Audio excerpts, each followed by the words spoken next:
Split gravy.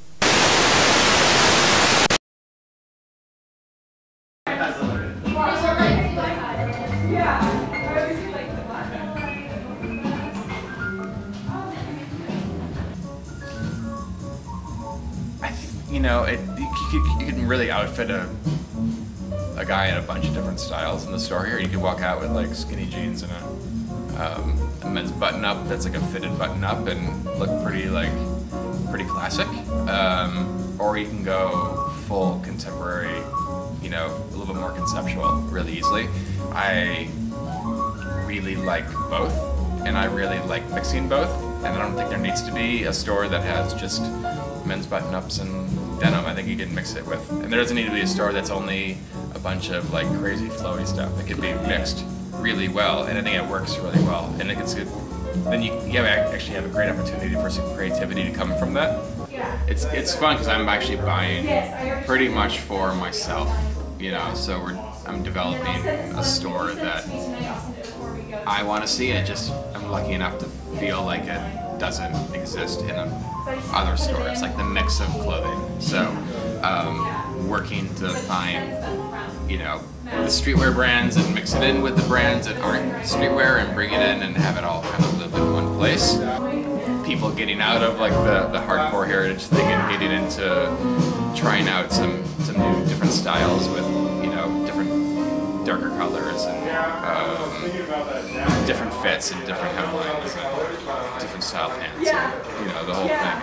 And I've lived in Portland for 12 years now, and I love Portland. I've always been kind of a little bit on the outskirt of the actual fashion scene, and not for lack of being supporting as much as it hasn't been my inspiration per se. I tend to get more inspiration from traveling and from around the world, whether it's from trade shows overseas or, you know, wherever it happens to be. But I don't look out into Portland as much as maybe I should, or I don't know. I feel like there's a lot of really great Portland designers that keep it in Portland, that do their thing and get inspiration from Portland. I really get excited from traveling and seeing what other people are doing in other countries. I am like crazy honored to be part of like the Portland boutique scene. You know, I think that's, and it's a Portland store. I want to keep it a Portland store. And I love sending people to other places in Portland. I love sending people and encouraging local shopping. So Local 35 existed for 8 years, opened in 2003 as kind of skate crossover fashion store. A lot of brands like Ruka and VSC, and really bringing in that mix of skate to fashion. In the early 2000s, that was like a really big thing. And I felt like I was just kind of filling closets of people for pieces that they didn't really care about as much as I wanted to be able to have them excited about something. It kind of lost that luster of like selling to me, and it was kind of a bummer for the market. I wanted to start something that would be a brand that could move and go online, and starting with MACHUS being the last name of my store, which has a really long family history. My grandfather had a store named after his last name.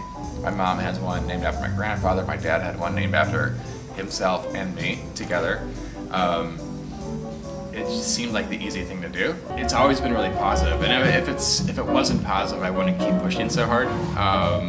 Every time we bring in stuff that's, you know, certain things more than others, but as a whole, like the reaction has been so positive that it's nothing but encouraging to see that trend keep going forward, and for me, just like seeing what's next and seeing what these next, like putting faith in the brands that I already work with and seeing where they go. Every time it gets accepted, if we test it, it goes, I'll take it a little bit further the next season and see what happens, and just keep going further and further. And for spring, we've got like basically, you know, front flap pants, skirts, and I mean, in leggings and long shirts, and it's like full bore, like pretty avant-garde stuff at this point, which is really fun. But it's also mixed in with like random outsiders and making it famous and brands that are really sellable. But see you, Brent. Thanks, man.